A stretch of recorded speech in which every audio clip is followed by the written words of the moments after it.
Hello, this is Eileen, the environmental educator. And in this video, we're going to talk about, a bunch of people that work on behalf of the public are applauding themselves. And that is because there is some minor agreement on the Colorado River water use that, right now is preventing a crisis. So the states reach landmark deal on water cuts. Okay, we'll see about that. And so right here, NBC News says 3 states agree to reduce water usage so Colorado River doesn't go dry. So that's 3 of the states that are involved in the pact have agreed to this. 3 Western states propose a plan to reduce the Colorado River water use. This was May 22nd, 2022. And this one here, again, May 22nd, 2022. And the CNN article, May 22nd, 2022, which was yesterday. But the thing about these articles in the grand summary of all of this comes down to what Robert Glennon, a professor emeritus, when they used to be a professor and now they're retired, from the University of Arizona, who specializes in water law and policy.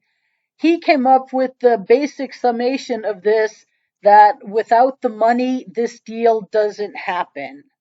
Okay. And what money is that? Oh, well, right here, the federal dollars from the Inflation Reduction Act. Yeah, will provide compensation for more than 3/4 of the water conserved in the deal. Okay, so we don't really have a solution here, but we have the federal government spending money that this country is in almost 32 trillion currency collapsing dollars, and without a billion, and we'll see that it is $1 billion out of the Inflation Reduction Act, that this deal wouldn't happen. Okay, so they're applauding themselves, even though the summary of this is also summarized with the Arizona Department of Water Resources Director Tom Buschatze, Buschatze. He was involved with the negotiations, and he said, the stakes for 40 million people and farmland reliant on this water are too high. We can't stop and take a long break and breathe a sigh of relief and say we've fixed our problems, because we haven't for the long term. Okay? And if come June 1st, federal dollars aren't there, have we even, fixed this for the short term, when right here, without the money, the deal doesn't happen? Okay, so these people, they're very big on cheerleading themselves. And right here, this is a August 1st, 1997 article, and it talks about the Colorado River Pact. And this was started on November 9th, 1922. So this is 100 years old that these states came together to create the Colorado River Pact amongst 7 Colorado River Basin states. So 100 years old. And they called it at the time, as a measure of its importance and stature, the compact became the keystone to the law of the river. The law of the river is a compost, some might say an assortment, to better describe its piecemeal assemblage of state and federal laws and regulations, court decisions, and international treaties made over time for the purpose of managing the Colorado River. And it says, concerned with one of the West's most important rivers, the compact clearly stands as a monument to U.S. Western water law. So even back in 1922, they realized that the Colorado River was, yes, very, very important. So the agreement and the talk, the negotiations, the monitoring of water use out west has been going on for a very long time. And right now, three southwestern states announced Monday they struck a historic deal to cut billions of gallons of Colorado River water usage over the next 4 years, about half of which would be completed by next year, in an effort to stave off a crisis at the nation's largest reservoirs. So the deal between California, Arizona, and Nevada agrees to cut at least 3 million acre feet of water through 2026. And that's around 10% of the state's Colorado River allocation. Water that would otherwise be used to irrigate farms, generate hydropower, or feed municipal drinking water system. They say a single acre foot of water is enough to cover 1 acre of land a foot deep. And this PBS.org article says an acre foot of water is roughly enough to serve 2 to 3 U.S. households annually, which, wow, that, if you picture an acre, it's not that much, even if it's a foot deep. Americans use a lot of water, but that is the stats they're going on, and they do monitor, so I guess they know what they're talking about there.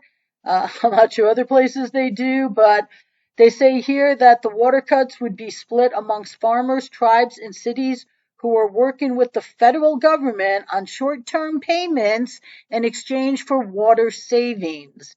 Most of the cuts would be compensated with at least $1 billion in federal funds from the Inflation Reduction Act.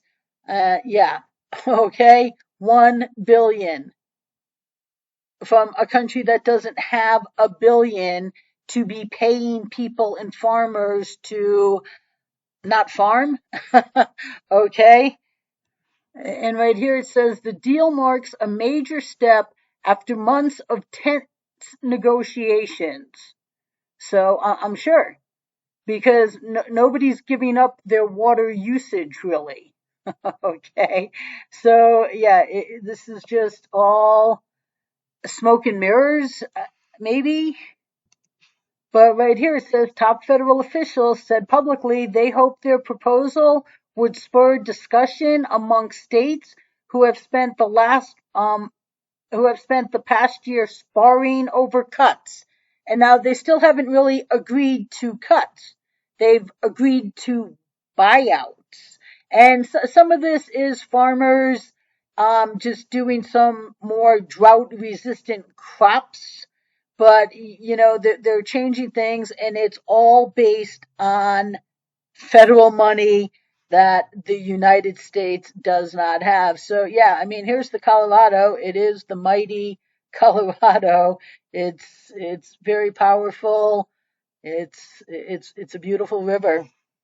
And then all seven states in the agreement, you know, they put out a letter to the federal government that emphasized the deal has yet to be signed off by the upper basin. Nothing in this letter should be construed as an upper basement endorsement of the lower basement plan, the letter says, adding that all seven states support the proposal being submitted to the federal government and want more time to strike a final deal. These people have had years and decades, okay, which has gotten us to this crisis point.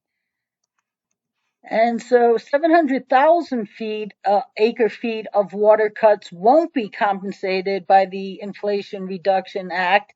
And that is California is part of that 700,000 acre feet. But they said that the Los Angeles Metropolitan said it can afford to leave more water in Lake Mead after the blockbuster winter the state had, which brought record-breaking levels of snowpack and precipitation. So, yes, a very heavy snow winter.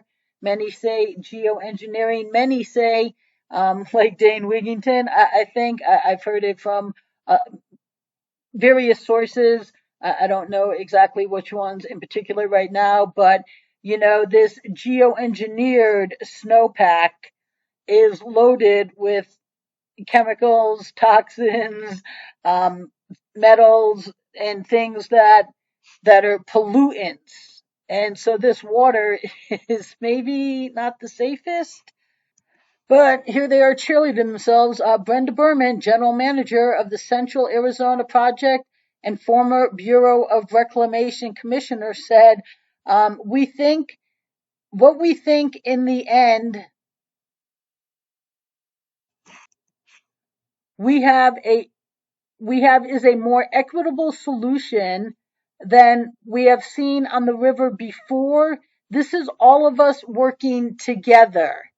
And I guess she's ignoring all of us working together boils down to without the money, this doesn't happen.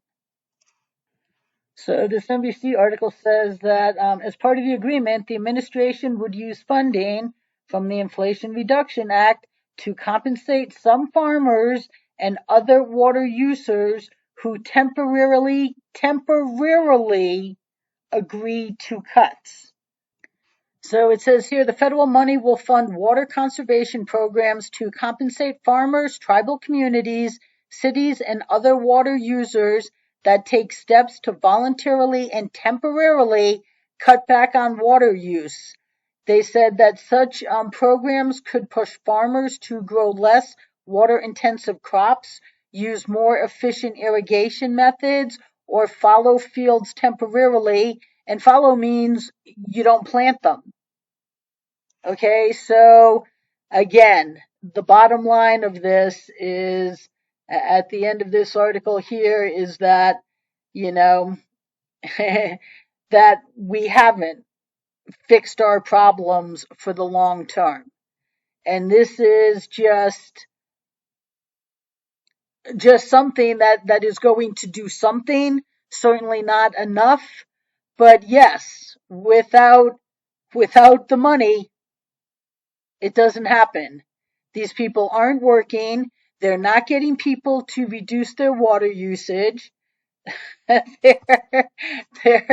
if the federal government didn't come up with this money, all of these states still would be in fierce negotiations where no one is doing anything to address this problem. So what happens the day that the dollar is worthless? Okay, right then, we're all going to be out going fetching water from the river, and people are going to be using a lot less water. But until then, these people are applauding themselves, and there's really not a lot to applaud them for. So stay tuned, people.